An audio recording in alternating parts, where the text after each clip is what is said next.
Good Friday afternoon to you, 4 o'clock, time for Sports4CLE. Thanks for joining us. Hope your weekend is off to a good start. Browns getting ready to face the Buffalo Bills in Detroit after the game was moved. And we also learned this from Jonathan Jones. The Bills canceled practice today due to the insane amount of snow. Players and coaches will meet virtually today. They'll travel to Detroit to face the Browns. Also, the Bills have ruled out some defensive guys. Cornerback Tre'Davious White, defensive end Greg Rousseau, linebacker Tremaine Edmonds, all ruled out for the game. White, again, as you see there, has not played this year. When you look over at what's going on with the Browns, D'Anthony Bell, Michael Dunn, Perrion Winfrey all ruled out. And Njoku and Greg Newsome are questionable. Newsome had a collision with a teammate during practice and is now being evaluated for a concussion. Let's welcome in Greg Lloyd from the Locked On Browns podcast. And Greg, it's been Jeff Lloyd. Jeff, when you look at this, it's just been one of those years. You're getting ready to face Diggs and Davis, and now you're not sure if you're going to have Greg Newsome. One of the things you actually took out of Sunday from the Dolphins game was when we had talked about this is, Tyreek Hill, Jalen Waddle, that's what you were worried about. The production those two gave you on Sunday, if you had told them, hey, you get this, you're going to take it, I think everybody on the Browns would have said, all right, if that's the production we're going to get of those two, we'll take it. So the cornerbacks, they didn't play great, but I think they played pretty well. But yeah, it always seems like it's one step up, two steps back. You get a week last week where you get, all your top corners back. You had almost all your secondary fully intact. And then you go back to this week and, you always question about maybe what's going on a Friday practice where you're going to get, enough contact that could lead to somebody possibly having to be in the concussion protocol. We'll see the way it works out. I reached out to Greg myself. I haven't heard back from Greg Newsome to this point. Look, it's the NFL. You're always going to have players in and out. It just seems that the Browns, can never just what are the strengths as far as, rosters. As positional rooms on their roster. What we consider the strengths, it always seems they seem to be struggling within those important rooms. So the other thing that's other bit of news coming out that the Browns did work out, former Cowboys linebacker Story Jackson, 6'1", 224, 7 sacks, 13 tackles for loss, 3 passes knocked down, an interception a year ago in college. So again, you're trying to find the pieces that might just, be a fit moving forward. Well, a lot of this, and you got to look now, with D'Anthony Bell being out, D'Anthony Bell has been one of the top special teams players for this team. So that's going to be a loss. Had two, the tackle he got hurt on Sunday where he took the hit to the head, but he had a huge stop on kickoff return early in that game. He's really, really been a key integral part. And, that's always your bottom of the roster guys. So, you're always turning, finding somebody who maybe has some activity as far as special teams. This is something, if the Browns are interested, we won't hear until after the weekend. There's no way he'd be ready to give them, any contribution whatsoever. Also, you have to have your eyes on the fact that, you could be playing a final 6 games of the season that maybe don't mean much.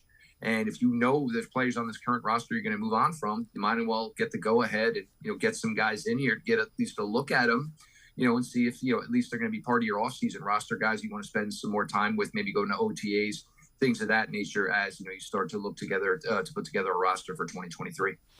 All right, let's head to the voicemail of Truth and Reason. Again, the Browns game moved to Detroit yesterday afternoon.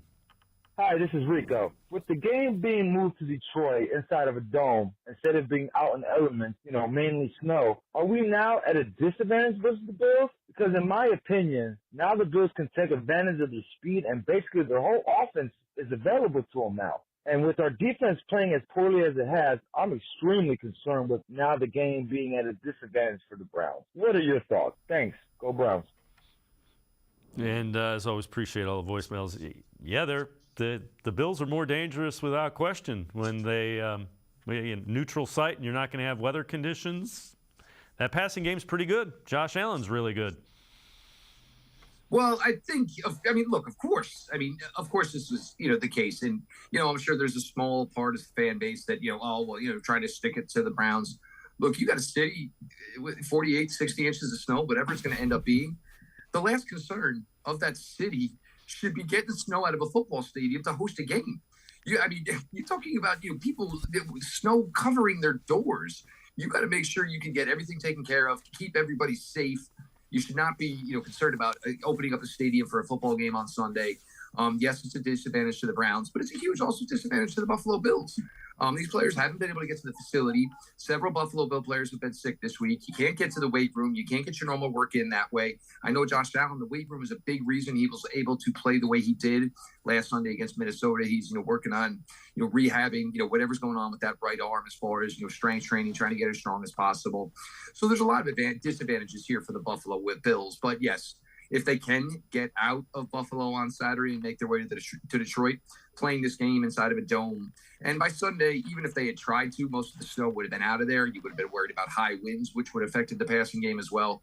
But again, look, the Browns, this is supposed to be a road game for them, so they're really not entitled to any advantages anyway. Yeah, and again, you were hoping for the weather to save you.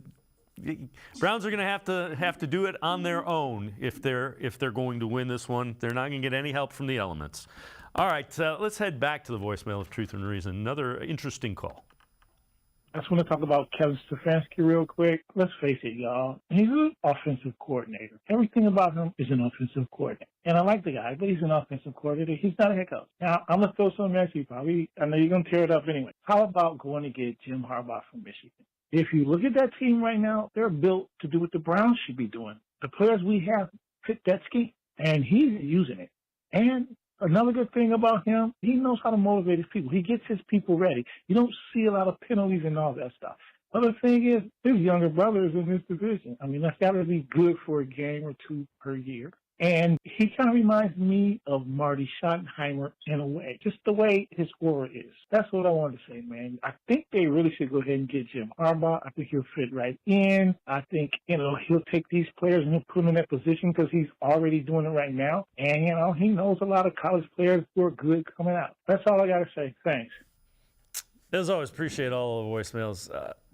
The Browns were interested in Harbaugh a while ago. I don't necessarily see that. He's a guy that, with NFL players, he wears on them quickly. There's no question about that. And the other thing is between college and the NFL, one of the biggest things as far as why guys like coaching in college is whether or not you enjoy the recruiting process or not. Michigan, they do.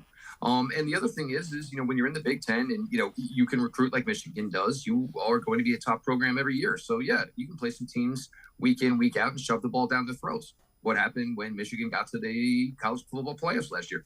Couldn't throw the ball enough to compete. As far as him coming here, look, Coach Stefanski, I just don't even want to hear it anymore. Look, his offense, they are ranked top 10 right now. In a lot of areas that you want to, whatever metric you want to use, the Browns are either in the top 10 or hovering right around the top 10 with Jacoby Brissett. So, you think that is only going to improve and probably improve greatly because once you can factor into the fact that Deshaun Watson and his mobility is something that is an untapped potential that Coach Stefanski has basically not even been able to use in his time here with the Browns. I don't think anybody's worried about Coach Stefanski. The commitment was to Deshaun Watson with Coach Stefanski. And the fact that Deshaun Watson is still out and the defense is playing poorly, in my mind at least, I don't see how any way it's a direct correlation to anything that Coach Kevin Stefanski is doing. Yeah, I would agree. And I get it. People, when a team and a franchise with a fan base like this is not winning, everybody's to blame. I get that. But look at what you've dealt, the hands that you have dealt Kevin Stefanski. 2 years of COVID restrictions. Then you thought this was going to be a normal year, and you went out and you got Deshaun Watson. And the question was, when are you going to get your starting quarterback? How many games is it going to be suspended? And everybody wanted to talk about that. Let's give the guy a normal offseason before we're ready to judge what he is as a head coach. That's all I'm saying. We know about coaching changes in Cleveland.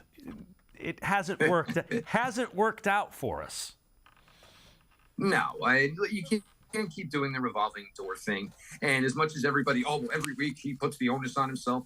Well, guess what? To me, that spells what a head coach is. What do you guys want him to go up there and say, my defense is playing poorly? This guy stinks. This guy stinks. My defensive coordinator has no idea what he's doing. No, he knows at the end of the day, it is all put upon him. He is the head coach of this team. How they play is a reflection of him. These are all things he understands. He knows they got to get better, and I'm sure at some point inside him, it's very frustrating that they've gotten this type of play that they have out of Jacoby Brissett, and nobody saw this coming from the defensive side of the ball. This tremendous drop off where we were talking about the potential of a top 5 defensive unit in the NFL, and they've gone out and played like a bottom 5 defensive unit in the NFL. 3 interceptions through 9 games. They don't get turnovers. They don't sack the quarterback. This defense just doesn't get much done here. The onus of the offseason is going to be improving and developing the relationship between Coach Kevin Stefanski and Deshaun Watson. You're going to want to evaluate these younger wide receivers, see if you have everything in that room that he's going to need. But everything from here on out, as far as evaluation and going into 2023 and building it there, it is all about improving the defensive side of the ball, and that means coaches and players. Jeff Lloyd from the Locked On Browns podcast. Now I'm going to step aside, take a quick time out. Other side of the break, we'll head back to the voicemail of Truth and Reason. Sports for CLE. Be right back. Stay with us.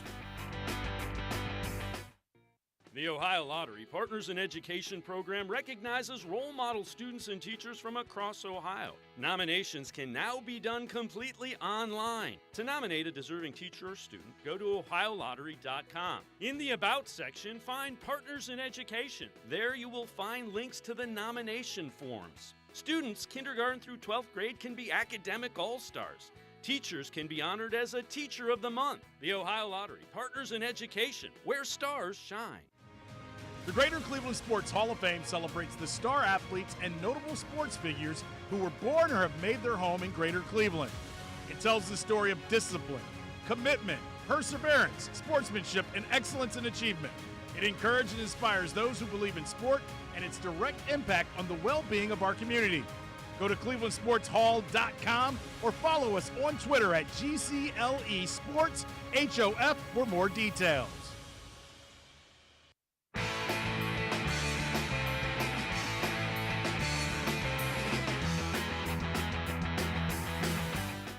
We continue talking Browns with Jeff Lloyd from the Locked On Browns podcast. Let's head back to the voicemail of Truth and Reason.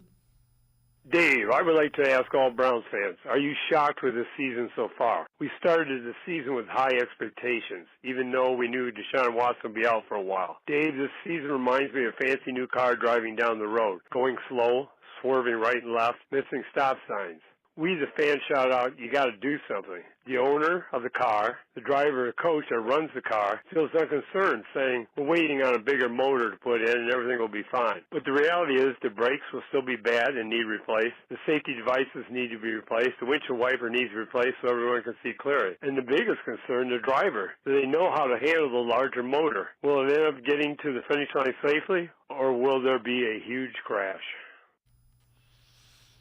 Well, Jeff, as I hear that, my question is, have our airbags deployed yet, is the question. No, I mean, I think everybody just assumes, that because when things historically haven't gone well here and things aren't going well currently, that when Deshaun Watson comes to town, this team is just not going to understand what they're doing or going to be able to do anything. Okay. And that's just not really the right way to approach it. I mean, everybody wants to evaluate something that we have not seen anything of. So therefore we can't really put any evaluations on it. And yes, it's going to improve the offensive side of the ball. We all agree that, and we all think that is possibly going to be the case. But the fact of the problem is there's a glaring weakness on the defensive side of the ball. There's no Deshaun Watson coming to that side. I get everybody's frustrations. I really, really do. Because I think we all felt this was something that they'd be able to work through the time missed with Deshaun Watson. Even when he got to 11 games, felt that maybe that would be something that could be done. And for the most part, offensively, they have. But look, it's a game. There's 3 phases of the game. You've got to excel on all of them. And, there's been weeks where the offense, like last week, didn't get enough done and everything else kind of failed around you. You've got to learn to be complete in this team and in this league. And there's just no other way you're going to be successful without doing that. All right, so let's take a look at this. This is from Pro Football Focus. Josh Allen's passing charts, weeks 1 through 6, and then as of late. And you can see he's really struggled as of late being Josh Allen. He's thrown a little bit deeper but the turnover-worthy plays have doubled, and big-time throws have gone down. He did have the UCL injury. I'm told he does not have an injury designation this week. Having said that guy's awfully hard to defend. Well, when you're talking about a guy who's 6'4", 250 pounds, runs like a deer, many ways athletically at the quarterback position, he's very similar to what Myles Garrett is at the defensive end position. But this has been a thing for them turnover-wise. They're in the bottom third in the NFL in turnovers. This has cost them 2 games. This team has 3 losses already. There's a lot of people who feel this team maybe wouldn't have lost 3 games the entire regular season. Myself is one. They've lost 3 games, but by a combined total of 8 points. So that tells you even when they lose, they still put up a heck of a fight. And I think, sometimes, and we go through this, you go through this with Patrick Mahomes, you go through this with some of the better players. Every now and then you just put together a couple of games where it's not the best of who you are. Now, what ultimately determines a team's success in a season or an overall star player is, do you still find a way to win those games? Aaron Rodgers, granted lost last night, but Sunday had a big comeback against Dallas, which he was part of the reason it was they were behind to throwing 2 interceptions, was able to will that one out. Stars aren't going to be stars every single time they take the field. But sometimes they find a way to basically overcome the fact that maybe they caused some mistakes or they don't have their A game that day. And, Josh Allen, look, there's just no tougher matchup in the league right now. The velocity, the growth, the vision, you pair him with a player like Stephon Diggs, then you have a player like Gabe Davis, who is such a vertical threat. You have a tight end that Dawson Knox you end up falling asleep on because you got to worry about everything else that's going on. Josh Allen will clean it up. He'll tighten it up. Hopefully it just won't be Sunday. All right, this from ESPN.com. Lucky and unlucky teams in 2022. For the Browns, they list them as unlucky. What's gone wrong? Losses in close game and fumble recovery woes. They've recovered just 33.3% of fumbles, tied for worst in the NFL. And that's on top of not being able to get interceptions. But when the ball's been loose on the turf, Browns haven't picked it up. Well, Dave, when your defensive tackles are getting pushed 8 to 9 yards back off the field, disrupting the path of your safeties and your linebackers, it's going to cause an issue. Yeah, how are you going to get there? And if you want to see the Miami game on Sunday and you see some of these holes that the running backs are running through where you're going 10 yards untouched, if he drops the ball, there's probably a pretty good chance he's going to be able to pick it back up. It's a culmination of a lot of things. Look, I think everybody kind of sees, where this is headed, that there's probably going to be, a change. Most likely it'll come at the end of the season. It doesn't seem like the Browns are the type of team that, wants to do this in season. And for whatever reason that may be, and maybe it is because right now it's maybe not going to affect the way that maybe this season basically finishes. But it's just not going well on that side of the ball. And, we were sitting down the other day trying to count some players that we were for sure that are going to be here, keeping in mind free agents. I think we got to about 6 or 7 guys and we stopped. And you talk about normally the defensive side of the ball, you're going to dress anywhere, 18, 19, 20 on a game day. Yeah, it's just not going very well. It's just not very well. Yeah, that's fair enough. All right, let's look a little bit closer at this Bills game. So ESPN's What to Watch For. Browns running back Nick Chubb leads the league with 11 rushing touchdowns and his third in yards gained at 904. Bills defense, this surprised me. They've allowed 145-plus rushing yards each of the last 3 games. And then bold predictions, Josh Allen, who has struggled with turnovers this year, won't throw a pick against Cleveland's beleaguered defense. Browns have intercepted only 3 passes this season. So those 2 things, Jeff, if you're going to ask me and I want your thoughts on it, Nick Chubb and the Browns offense has to run the ball for 150, 160, 180 yards, and the defense has to come up with 2-3 turnovers. There's your recipe. Which should be the recipe every week. And if you can't get the turnovers, get after the quarterback more. You're paying one defensive end $14 million. You're paying another defensive end top salary at the position, top 3 positional salary. These guys got to make some plays. And, it's difficult to succeed when not only is your defense getting gashed like they are, but there's times where teams can just say, you know what, we'll mix in the run here a little bit. We'll make it a 10, 11, 12 play drive. We'll take 8 minutes off, which shortens the length of the game, shortens the opportunities for the Browns, where they can't feature the running game like they would like to. They've got to put more on the shoulders of Jacoby Brissett, which they don't want to. It's been really, really difficult. And the coaches, the thing is they get some Jekyll and Hyde weeks. You get a week against the Ravens where the defense plays pretty good. You get a week against the Bengals where the defense plays pretty good. Then you take a bye. You go down to South Beach and it's right back to the same old story. And we're basically back to step one here of trying to fix several issues at once. It's really, really difficult to do. There's just not enough artillery on the open market. I know some play. Why did they sign Ndamukong Suh? I don't think Ndamukong Suh is running to find, to go play and take hits for a team that is 3-6. It's their bed. They made it. They got to improve it. And it's kind of just what it is at this point. Jeff Lloyd from the Locked On Browns podcast, as always. Appreciate the time and the insight. Good stuff, Jeff. Thanks very much. Thank you very much, Dave. Everybody have a great weekend. All right, Jeff Lloyd. Make sure you catch him, Locked On Browns podcast. We're going to step aside, take a quick timeout. Other side of the break, Randy Gurzi from Dog Pound Daily, Sports4CLE. He'll be right back. Stay with us. The Ohio Lottery Partners in Education program recognizes role model students and teachers from across Ohio. Nominations can now be done completely online. To nominate a deserving teacher or student, go to OhioLottery.com. In the About section, find Partners in Education. There you will find links to the nomination forms. Students kindergarten through 12th grade can be academic all-stars. Teachers can be honored as a Teacher of the Month. The Ohio Lottery, Partners in Education, where stars shine. The Greater Cleveland Sports Hall of Fame celebrates the star athletes and notable sports figures who were born or have made their home in Greater Cleveland. It tells the story of discipline, commitment, perseverance, sportsmanship, and excellence in achievement. It encourages and inspires those who believe in sport and its direct impact on the well-being of our community. Go to clevelandsportshall.com or follow us on Twitter at GCLE Sports HOF for more details.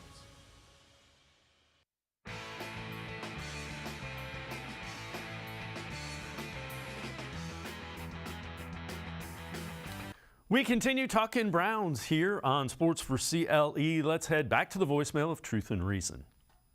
Hey, love you guys' show. Just seen where the Eagles signed Ndamukong Suh, and they also picked up Linval Joseph when he was available. See, now that team, they realized we got gashed by the run, so what do? They go pick up some guys to help shore up that defensive line. Yet here we go, Week 10, Cleveland can't stop the run since Week 1 and has made zero effort to address the problem. Let's go get linebackers. Well, what does it matter if you're linebackers if you don't got nobody in the defense to help the front? So take notes.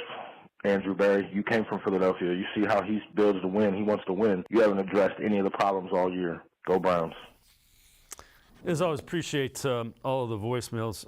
Randy, I get people's frustration. I think what it tells you is the Browns are in a different place and a different mindset. The Eagles have only lost one game, so they're going all in. Keep in mind they've got Jalen Hurts on a rookie contract. So the Browns are saving the money because they're going to roll it over because they have a couple of big cap hits coming. I think that's why they didn't go out and sign Ndamukong Suh, Linval Joseph. But I get it, that the defensive tackle position is an issue and the run defense is a huge issue. I think you hit the nail on the head with all of it. The Browns are not. They're not in the mix right now. They're not going all in. And they are going to save that money for next year because they want to be able to build around Deshaun Watson. I think not long ago they realized that they're not going to get where they want to go this year. I think they're evaluating the players that they do have, trying to figure out who's going to be here next year, who they don't need to bring back. And another thing that I understand the frustration from fans, but I don't think they realize that players have a say in it too. And if you're a player like Linval Joseph and Ndamukong Suh, you're waiting for the perfect opportunity. The perfect opportunity is not to come to a 3-6 team; it's to go to an 8-1 team. So that also plays a factor in it. Yeah, absolutely. And nobody signs up to come to 3-6 teams at this point in time. They're not going to. The Browns aren't going to come out and say that. We're building towards next year, but I think they're showing you that by those kind of moves. I think so too, and I think a lot of people that are calling for Joe Woods to be let go.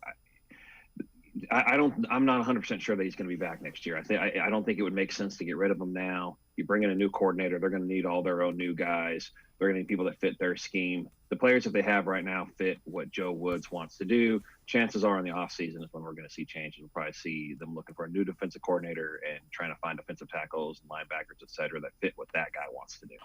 I would agree. All right, so this kind of goes into an article that you wrote, 3 big changes the Browns need to make before 2023.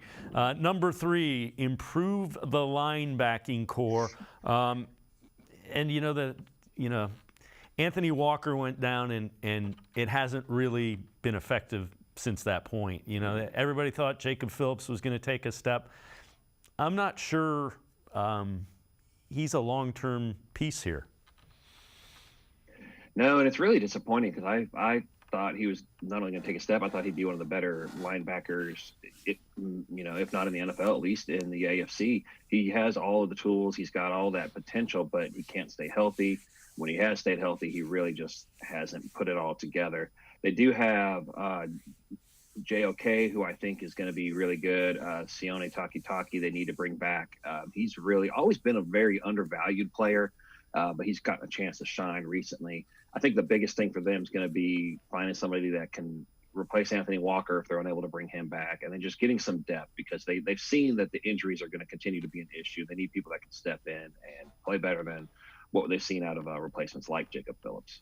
And number 2, we've talked about this relative to Ndamukong Suh and Linval Joseph. They need to fix the defensive line. The tackle position hadn't been good. And the number 1 that you also mentioned is finding a center field safety. Again, they're trying some young guys that just have not stepped up like they thought they would. Yeah, and I think the biggest problem that they have is you have 3 guys who are capable of starting safeties, but they're all 3 capable starting safeties that play in the box. Grant Delpit, John Johnson, and Ronnie Harrison are all more, strong safety type players. They're not the guy that steps back and reads the deep coverage and, breaks on the ball. They need to get a guy that can play the free safety, kind of like what we had a couple years ago with Demarius Randall. I know he ended up dropping off the map after 1 year, but you saw what a difference a guy like that can make when he could really just cover the whole back end of the field, allow the corners to be a little more aggressive because they knew somebody back there could step up if there was a mistake made. So I think they need a guy like that again, somebody that can really be a ball hawk and go sideline to sideline and allow, whether it's Delpit, JJ3, whoever, allow them to play more of their natural role. All right, let's head back to the voicemail of Truth and Reason. Hey, Dave Frank from Cleveland. I see the NFL put a final nail in the coffin, moving that game up to Detroit. So it's going to turn into, instead of a running game, a track meet. You know who's going to win that, Dave? Come on now. These guys today are so coddled, making this kind of money, that not to be able to play in those conditions. They could at least move the game till Monday and still played in some kind of condition. But now everything's advantage Buffalo. One of their game checks, Dave, I go out there in my work boots and Speedos and play in those conditions. What about the guys that paved the way for these guys? I don't think they get a fair shake in their retirement or nothing either. And my second point is, wasn't John Johnson a proven commodity when he got here? And as you always say, they're not utilizing the talent. I don't think they're utilizing his talents, Joe Woods, that is. But, yep, it's over for the Brownies. And thanks for taking my call. See you, Dave. Bye. As always, appreciate all of the voicemails. And I get fans' frustrations with the game being moved. It's a safety thing. They don't want fans going out. There's 3-4 feet of snow. You could be without power. They can't move it to Monday because the Bills play in Detroit on Thanksgiving Day as well. So there's a number of factors at work. But I'm with you. I'm with the caller as far as I don't think they have done a good job of fitting the pieces on defense together. Yeah, and I think, again, JJ3, he was a proven commodity, as he said, but I think he's being asked to do things that are a little bit outside of his realm. And certain players can be really good in a scheme and then go to a different one and not fit so well. I've been a big defender of Joe Woods for the past couple of years. I'm, starting to back off a little bit. I am seeing that some of these guys they're not doing it. His philosophy, he said something to the effect of running after the quarterback and stopping the run on the way to the quarterback. That's not working, especially in the AFC North where they like to run the ball a whole lot. So, I think it's a good idea to start thinking about, moving on in the off season. And I think if they did that, you'd start to see some of these guys playing a little bit better. I do also think there's something to the players feeling like they don't agree that the scheme's good either. Myles Garrett made kind of the cryptic comment about it doesn't matter if you're really willing to run through a wall if you're going in the wrong direction. And I think a little bit of a shot at the coaches there saying that, there's not any buy-in. They're not believing in the scheme. So I think that has a lot to do with it as well. Yeah, and again, I think, you ask, well, how do players get to that point? They don't feel that you're playing to their strengths, NFL guys they want you to put them in a position to succeed. Yeah, and you remember back 2018, I believe it was, with Greg Williams, and Myles Garrett had gotten a little bit frustrated with him because he wasn't letting him do more than one rushing move. So once Williams left, you could really see Garrett flourish. It's exactly like you said. They want to be put in a position to succeed, and I think if they feel like they know what they're being asked to do isn't going to work, that's when you start to see the lack of effort. And I don't even know that it's so much of a lack of effort as it is they're just feeling defeated and knowing that what they're doing is not going to amount to much. All right, this is a tweet from Philip Lewis, and we have heard that there is thunder snow in Buffalo, which is extremely rare, and you're seeing it. So this is from earlier today in Buffalo, where it is snowing. You're getting that lake effect, and you are getting the thunder and lightning. So it is not it's an interesting weather dilemma there. So that's why the game moved to Detroit. Yeah, it's pretty rough. I saw a couple, memes going around Facebook about 6 feet of snow, and Devin Singletary's 5'7". So it definitely was not going to be good to try to play in that. I understand the frustration for the fans, and I love watching the snow bowls. I love seeing the games that are played in that. But I think if it was just snow, they're not moving it. But it's much more than that going on, and they have to worry not just about the players, but about, like you mentioned earlier, the people that have to get to the stadium.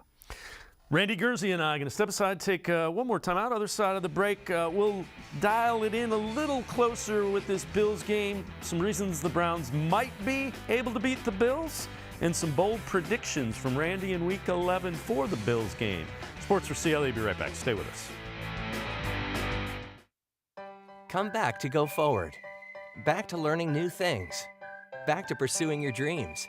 Tri-C has flexible learning options to fit your life. And every year, more than 1,000 local companies provide Tri-C students with real-world learning. The right education can boost your lifetime earning power by hundreds of thousands of dollars. Start now with a college education you can afford. Tri-C, where futures begin. The Ohio Lottery Partners in Education program recognizes role model students and teachers from across Ohio. Nominations can now be done completely online. To nominate a deserving teacher or student, go to OhioLottery.com. In the About section, find Partners in Education. There you will find links to the nomination forms. Students kindergarten through 12th grade can be academic all-stars. Teachers can be honored as a Teacher of the Month. The Ohio Lottery Partners in Education, where stars shine. The Greater Cleveland Sports Hall of Fame celebrates the star athletes and notable sports figures who were born or have made their home in Greater Cleveland. It tells the story of discipline, commitment, perseverance, sportsmanship, and excellence in achievement. It encourages and inspires those who believe in sport and its direct impact on the well-being of our community. Go to clevelandsportshall.com or follow us on Twitter at GCLE Sports HOF for more details.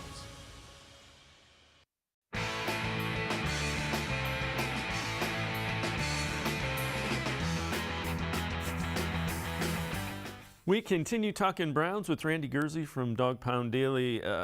Randy wrote an article, 3 reasons that the Browns can beat the Bills coming up. Number 3, game will be played on neutral ground, so it is in Detroit, inside, if you will, in a dome. Number 2, there will be room to throw. And the number 1 reason, Buffalo isn't invincible.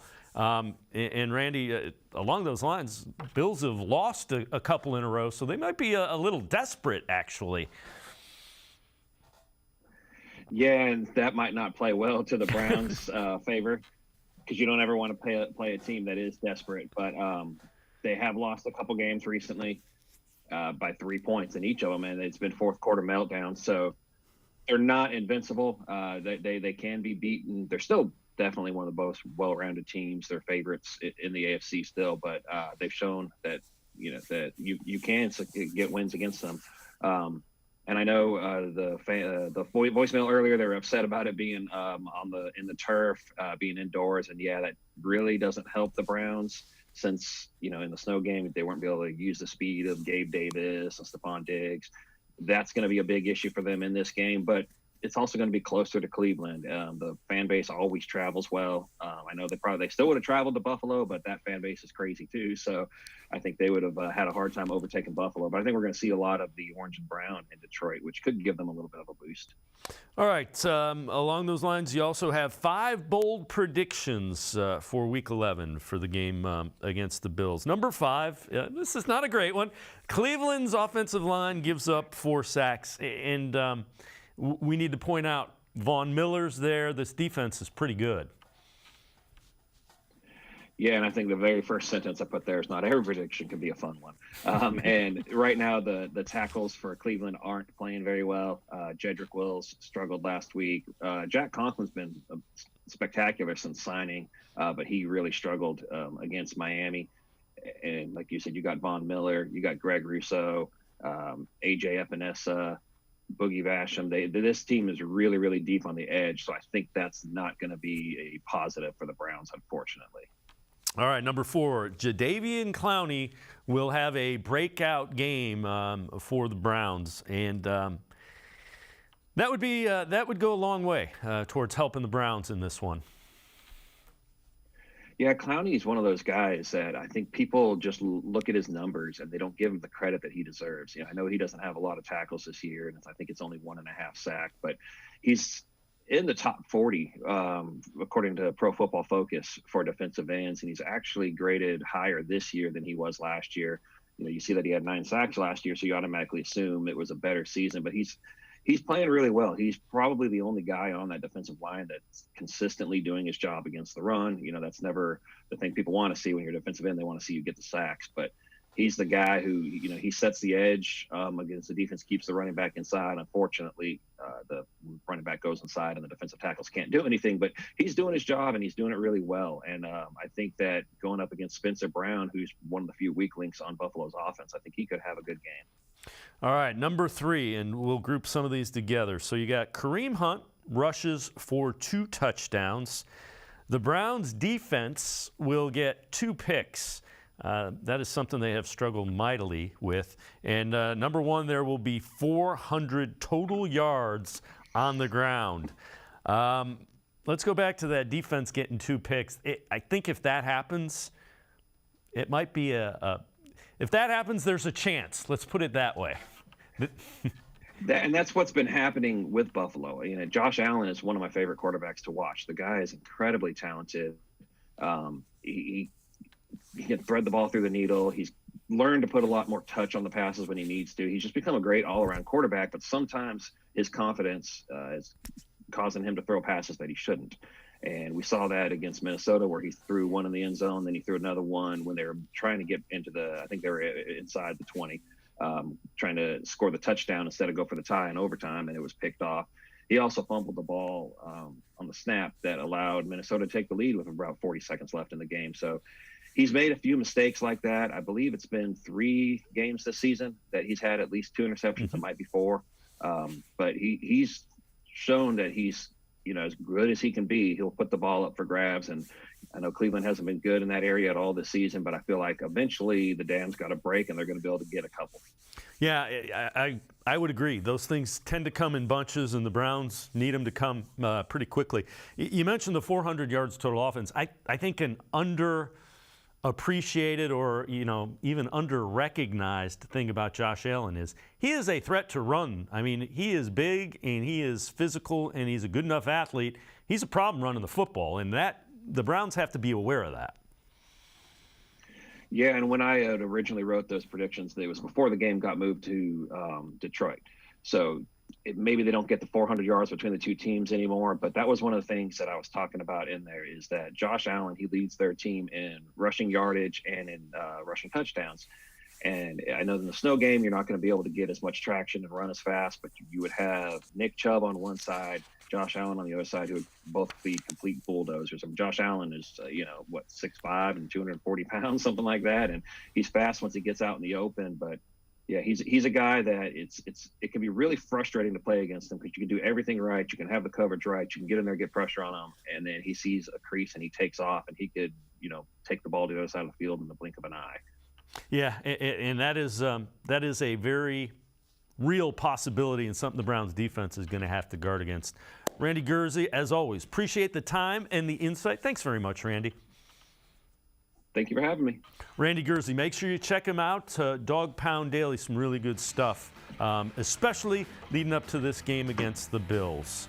We're going to step aside, take a quick time out. Other side of the break, our film breakdown segment. Lance Reisland joins us. Take a look at Denzel Ward. Sports4CLE will be right back. Stay with us. Come back to go forward. Back to learning new things. Back to pursuing your dreams. Tri-C has flexible learning options to fit your life. And every year, more than 1,000 local companies provide Tri-C students with real-world learning. The right education can boost your lifetime earning power by hundreds of thousands of dollars. Start now with a college education you can afford. Tri-C, where futures begin.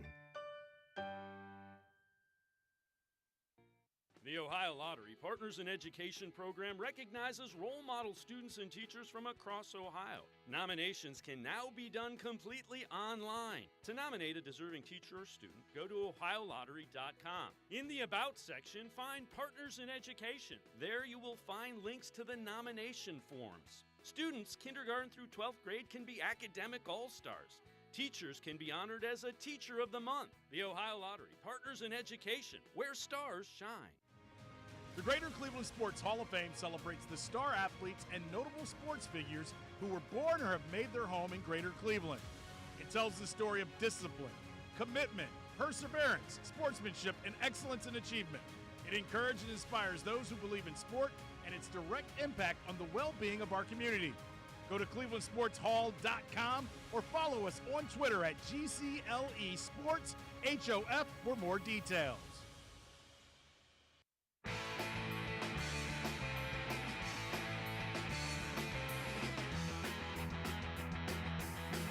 We continue talking Browns here on Sports4CLE. Time for our film breakdown segment. We welcome in Lance Reisland. Going to talk a little bit about Denzel Ward and some of the things that you see on tape with him and how he might be able to help get things smoothed out on the defensive side of the ball. Yeah, breaking down the film, obviously the Browns are struggling with stopping the run. And one of the things they can do to help stop the run is play a little bit more man coverage. And get some more people in the box, and I think they're going to have to pull out all the stops here. Those defensive tackles and that defensive lineup through the middle are really, really struggling with these power run games, even with teams that don't do it. So by playing man coverage, I was breaking down film and trying to figure out how, what are some ways they can do it. I think if they play some man coverage, load the box, and I think these guys are talented enough, and I think Denzel Ward leads that pack for sure. Yeah, and you mentioned playing more man. They play the second most zone coverage in the NFL. Almost 89% of the time they're in zone. Only team that plays it more is the Falcons. So I think, we might be on to something. But let's start looking at some of the things that Denzel Ward does that are at an elite level. This one you mentioned is closing speed. Well, one thing he does here, and he always does, that's why I love him in man, is he stays attached. So when you watch him in coverage, especially when he's in a man, he stays attached. So you're going to see his kind of his left hand kind of guide. He doesn't redirect, so he doesn't get called for a penalty, but he's always engaged. He's always connected. And then he's able to close. He's got elite speed. You know, he's the combine. He was a 4.3 guy. He's got great ball skills here. He's able to catch it like a receiver. And again, just that his talent level is through the roof, especially in man coverage. I love it. Another thing that he does really well from a skill point of view is kind of his feet and that change of direction. How important is that? And when we take a look at this next clip, what's the coaching point with that? Well, the ability to change direction is huge. And, you know, when you look at this play, so he's covering Chase here. And what I like is that he has great feet in a small area. He's in man coverage here. He understands that the end zone is his friend as an extra defender. So as he doesn't backpedal and lose ground. And then when Chase is going to run a whip route here, he's going to drive in on that slant and then attack back outside. And what Ward does great is he never loses his balance. He's never leaning one way or the other. And that allows him not to get beat on double moves because he's not leaning one way or the other. And then he can run on that great speed. So as Chase drives inside, he's able to recover. And then again, closing speed, the ability to attack the football when it's in the air with his ball skills. And then, he's a fantastic athlete. I remember him at Nordonia. He's a fantastic athlete. He was a receiver in high school. So he has the ball skills of a receiver to go score here too. So a lot of skills. He has a lot of skills to play man coverage. And you point out that pick six there. He kind of started driving on that right as soon as Chase went like a yard into the end zone. He was like, "All right, I don't have to backpedal. The end zone's the end zone." Yeah, and so many times you see that, and when I was at camp, I saw them working on that a bunch, and I think it's such an important drill. That's why a lot of people get beat on the back shoulder fades. That's why they get beat on slants. Once you're inside that, especially inside that 10 to 15 yard radius, you don't have to backpedal. He's not going to beat you over the top. So he does a great job there, and he's able to read. He does a great job of recognizing routes, and he does a great job of driving on the football. He reads Burrow's drop there and drives and makes a great play. The other thing that you mentioned in this next clip that's coming up, 50-50 balls, and those are important. It's kind of a mindset as well. Well, first thing you're going to see is that every route he's covering in these clips, he's covering an elite guy, and he takes that challenge, and that 50-50 ball is competitive nature that he has. So this is against T. Higgins. He goes up high.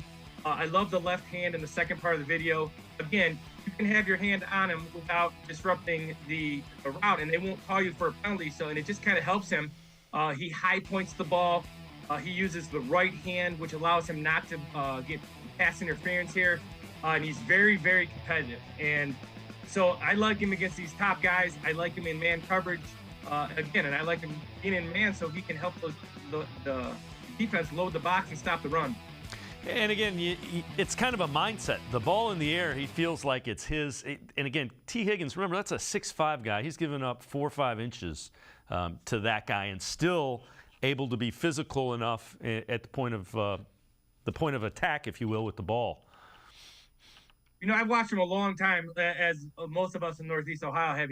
From his Nordonia days to Ohio State, he's extremely, extremely competitive. He played on a really good team in high school, obviously in college. He's extremely competitive at the catch point, and I think you're absolutely right. That's a mindset. He doesn't feel he can be beat, and when he does, he gets beat occasionally. But he is very, very competitive, and it shows. He takes the best receiver each week, and he does a really nice job with it. Another thing that we are going to take a look at here is it's kind of a football IQ thing, route recognition, especially what the down and distance is. So this is my favorite play. So they're going to be in a 4th and 6 here, and he does a great job of understanding what the offense is trying to do here. So they're going to try to run a little clear and then a slant by the guy he's covered. And the clear guy is trying to pick him or kind of get in his way, and he backpedals. It will be an easy completion. And then he does everything well. He drives on the ball, so he puts his foot in the ground. He accelerates. He gets from 0 to fast really, really quick. He's very physical. In fact, sometimes he's physical to a point where he's not that big, and obviously he's had some injury issues, and I think that might be because of his physicality, but he's not afraid of contact. Again, he's not afraid to compete. He's quiet. He doesn't say a lot, and people are upset about it. But as an elite corner, he has all the tools. The thing that's, as you were saying that, I'm like, You saw him against T. Higgins earlier. He plays bigger than what his size would be, and I think that's what we're getting at when we say, that he's physical. He's not the biggest guy, but he plays a lot bigger than his size. Yeah, he's 5'11", that 180 range. He's not the biggest corner, but his feet allow him to play, be physical. He can change direction. His feet in a small area are fantastic. I think the thing that's really incredible about his size in terms of playing the T. Higgins is that his timing is so good. So when the ball is at the high point, or he's going for a breakup, or when the receiver looks, he looks, his timing is impeccable. So that size, that, not being 6 foot, he's able to make up for that with his timing. The other thing that you mentioned, and we're going to see it in this clip, is his ability to play press man. So yeah, this is what I think he does best. So he works really, really good at the beginning of the route. You'll see his feet work. We always call those gather steps. Everybody has their own terms for those, but he takes those gather steps. He's going to shoot his right hand. Johnson's going to do a great job getting his hand away, but he stays connected with that right hand, so he does a great job hand fighting there. He opens up his hip and explodes, opens up that left hip and explodes. And then he looks when Johnson looks. And when you look when the receiver looks, you're never going to get called for anything. So this is really, really elite, high-level man coverage against another really good receiver. Yeah, and the thing that's impressive there is, you mentioned it, he turned back to the ball at the same time Johnson did, so he's able to not get called for pass interference and be involved in breaking up the pass. Now, he's an elite cornerback, but everybody's working on some things. This next clip, take us through some of the things that they're working on here. Well, he's in bail coverage here. So he's in a zone bail coverage where he's going to kind of show man, and then he's just going to bail. He's either got a deep third or a deep quarter, depending on what coverage they're in. And this is when he kind of loses his focus at times. So when you see him, usually it's in zone where he loses his focus and he's not challenged because he's got an area to cover instead of a man. And once again, this is not the same tenacity that he is when he's in man coverage. He's bailing here. Johnson's just going to run a simple out route. It's kind of easy. And when you have the talent level of Ward, nothing should be easy to throw against him. So again, that's why I like him in man coverage. It forces you to be competitive. It forces you to have high levels of aggression. And occasionally in zone coverage, he'll get a lapse and not be as ferocious as he can be in man coverage. Yeah, and you know what? All really good cornerbacks, Lance, have that competitive nature. And I'm sure if you put a spotlight on him and gave him some truth serum, he'd want to play man all the time. I think that's just the nature of an elite cornerback.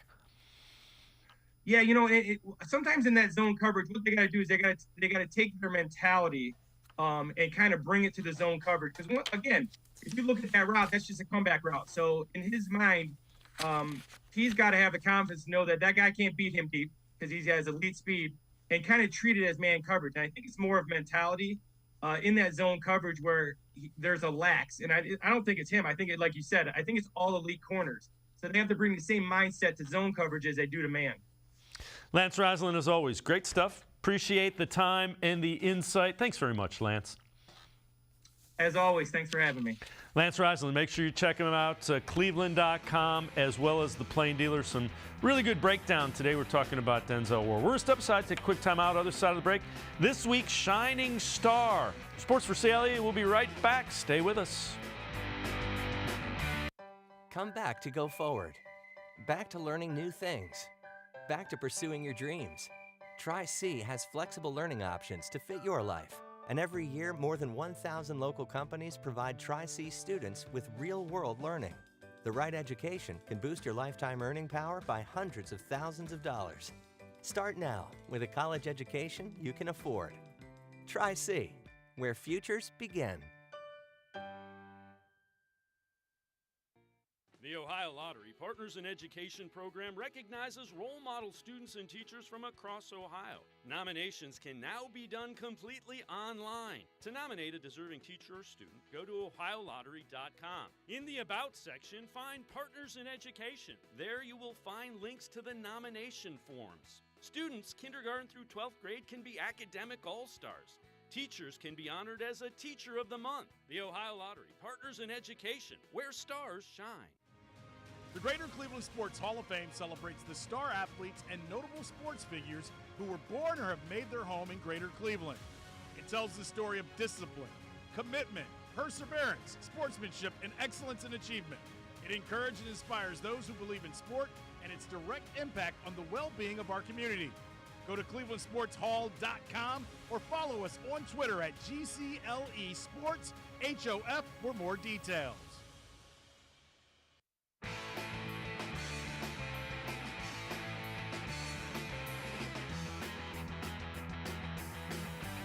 Sports4CLE continues. We continue talking some Browns football, getting ready to face the Buffalo Bills in Detroit, of all places. Let's head back to the voicemail of Truth and Reason. Well, lately it's come to my attention that you've started attacking your own callers. It's totally unprofessional and looks bad upon you. You're no college professor in football, so don't attack your own listeners. Bye. As always, appreciate all of the voicemails. I never pretend to be a college professor. I do know a lot about sports, and I've been doing it for 30 years. We have a number of voicemails. When we choose to use them, we think there's some value to them. If I've ever personally attacked any of them, or you have thought that, I apologize. That's not the intent. If you expect me to agree with you, that's not going to happen. I'm going to give you my opinion, which is what we do here. We respect other people's opinions as well. But if you're saying we should bring back Baker Mayfield or go get Greg Williams or go get some other guy that hasn't been coaching for 3 or 4 years, I'm just not going to let that fly and simply nod and say, yeah, that's not going to happen. So again, if I have offended anybody with the voicemails, I apologize. We love having them. That's why we ask for them. That's why we use so many of them. I'm not going to simply agree with you, though.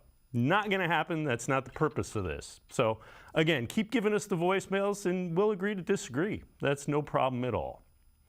We told you earlier in the show there were a number of Bills defenders who will not be able to play against the Browns. One guy that will be able to play will be a problem, Von Miller. Remember, he signed with the Bills before this season. He's been very good. Von Miller talked about the Browns' running attack. This is led by Nick Chubb, of course. And this offensive line for sure, and I'm sure Nick Chubb would say the same. This offensive line is really, helping him out. He could do it by himself, but he has a great offensive line too, from tackle to tackle, guard to guard, and this center, he plays lights out as well too. So, 2 of the better guards in the National Football League and 2 of the better tackles in the National Football League. Got nothing but respect for this offensive line and really this whole team. They've played in a lot of close games. I think when you got Myles Garrett and Clowney on the other side, and Denzel Ward, and you got the type of team that they have, like, you can't count them out of any single game, and that's just how it is each and every week in the National Football League. Again, Von Miller, a guy that the Browns' offensive line is going to have to account for. He's likely to cause a lot of problems for the Browns coming up Sunday in Detroit, where they will play the Bills. All right, each week in conjunction with the Ohio Lottery Partners in Education program, we recognize a role model student from somewhere across the state of Ohio.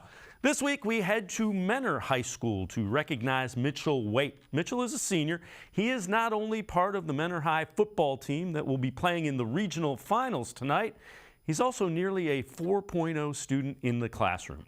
The Ohio Lottery Partners in Education program is proud to salute Mitchell Waite, this week's Ohio Lottery Partners in Education Shining Star.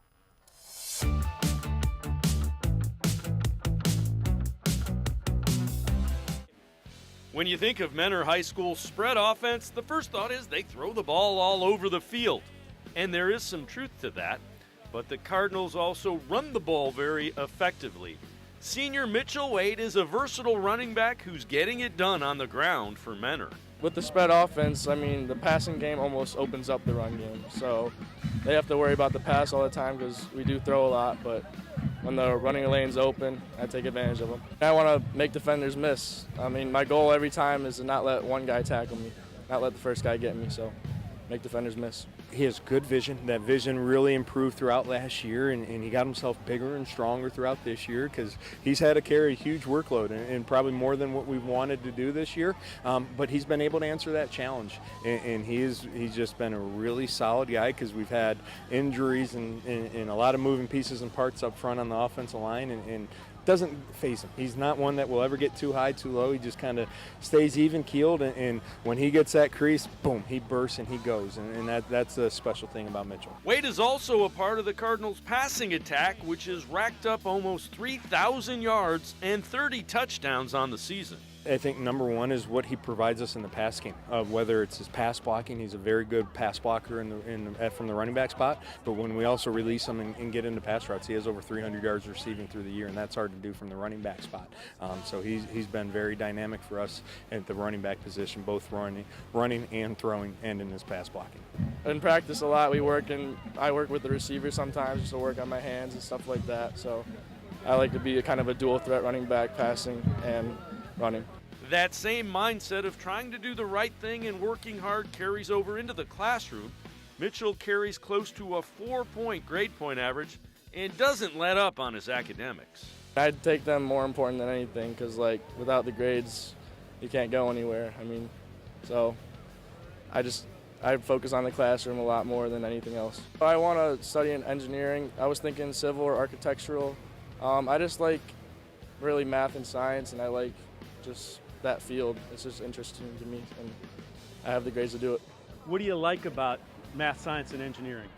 I don't know, it just kind of always came easy to me, and so my teachers in those subjects are also great, so they help me push me along and give me opportunities in that field, and they tell me about what I can do in that field, and I find things interesting. He's unbelievable. He's a kid that he's pretty close to a 4.0 student in the classroom, involved in a lot in the community in the school, and he's a multi-sport guy in football and track, and he's been kind of our bell cow for us at the running back spot, of just really stepped up throughout this year and just has been a great football player, whether it was running the football, pass blocking, catching the ball.